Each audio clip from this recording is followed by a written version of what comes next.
Fala, galerinha, professora Marília aqui para bater um papo com vocês sobre a redação do Enem, a temida redação que todo mundo, todo ano é pego de surpresa com um tema diferente, mas a gente aqui do Já Passei está para desmistificar essa redação e mostrar para você que ela é um texto como qualquer outro que você já fez na vida e que sim, é possível a gente aprender a dominar a escrita desse gênero. Tá preparado? Então chega junto que o nosso papo vai começar.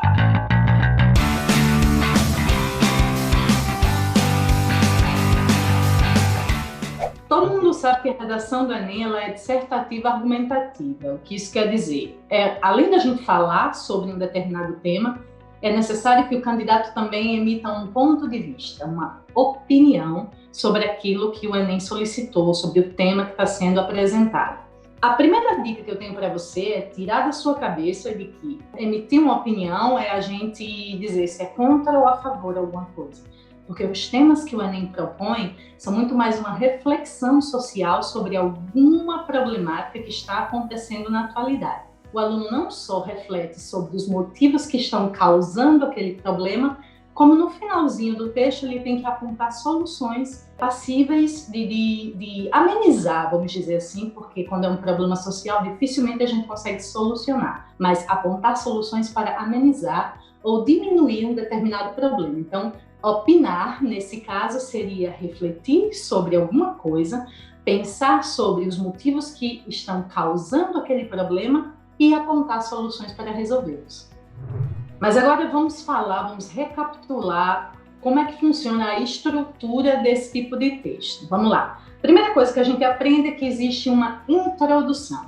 Na introdução, é quando o candidato vai apresentar o tema, de maneira geral, deve apresentar também a tese, ou seja, a opinião dele sobre aquele assunto, e uma espécie de síntese dos argumentos que ele vai utilizar para defender a opinião dele.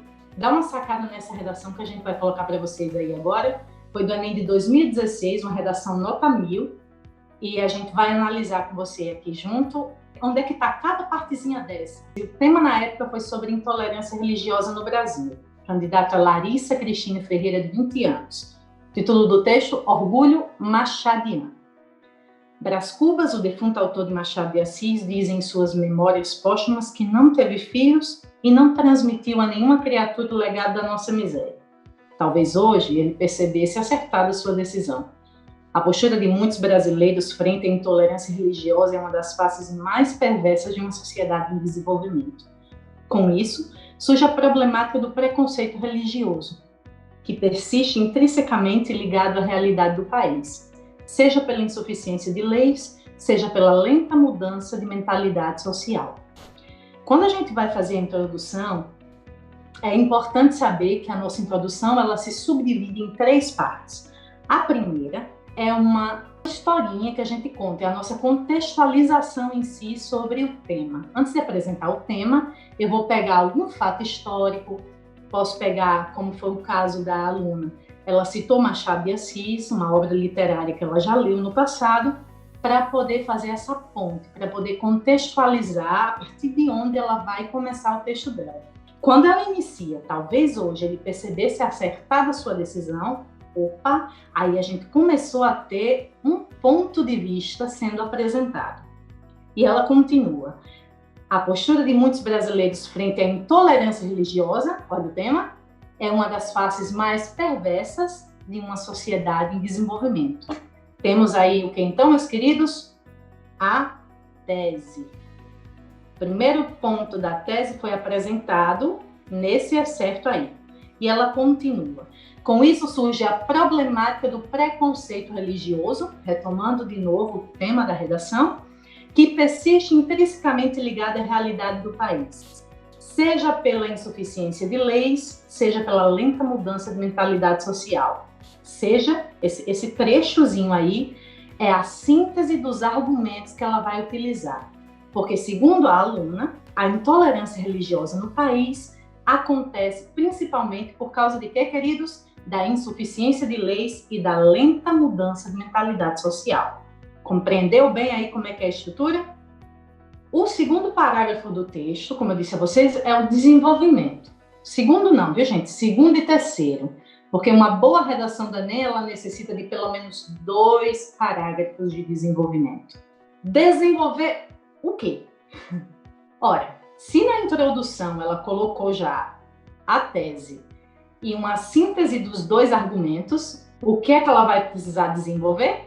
Os 2 argumentos. Explicar cada argumento que ela apresentou. No caso lá do texto, se vocês lembrarem aqui comigo, ela disse que a intolerância religiosa no Brasil se dava pela lenta mudança da mentalidade social e também por insuficiência de leis. Então, no segundo parágrafo, ela vai falar sobre a insuficiência de leis, por exemplo, e no terceiro parágrafo ela vai mostrar como é que se dá essa lenta mudança da mentalidade social. Entendeu como é importante a gente realmente apresentar a tese e uma síntese dos argumentos? Porque se você apresentou, corre para o abraço que o desenvolvimento está garantido. Esse é um macete, hein?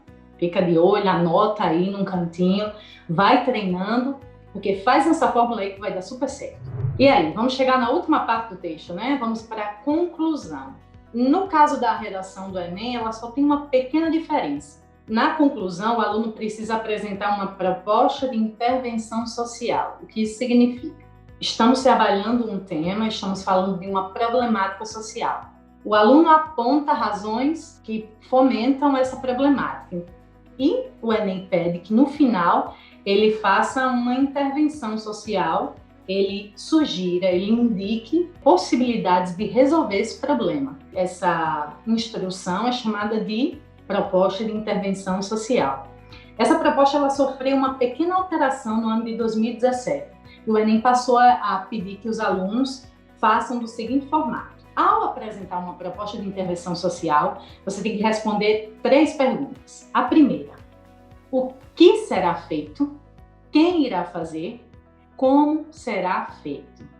O que será feito seria as medidas que vão ser adotadas para combater, por exemplo, a intolerância religiosa no Brasil. O que poderia ser feito? Quem vai fazer? O Estado, não sei, algum órgão específico ou a mídia? Quais são as pessoas, as entidades que eu vou acionar para realizar essa intervenção social? E por último, a última pergunta que você precisa responder é como isso será feito, né? Quais são os meios que serão utilizados para que a gente possa efetivar essas intervenções sociais? Vão ser cartazes nas ruas, serão palestras dadas nas escolas, de repente uma campanha publicitária?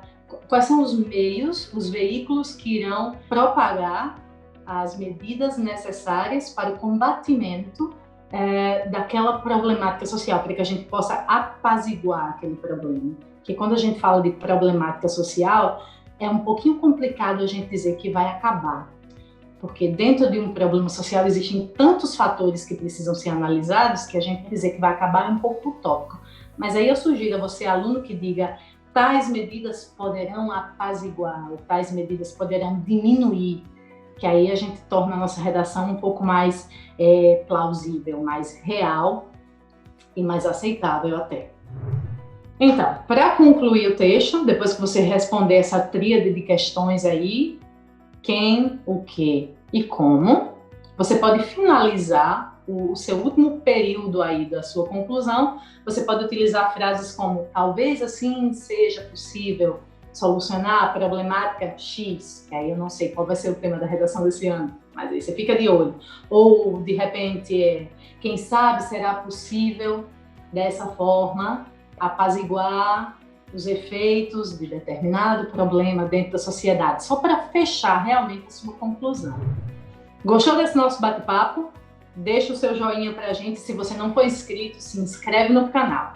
E se você quiser saber de mais algum assunto, quer deixar comentários, quer bater outros papos com a gente, dá um play no Já Passei.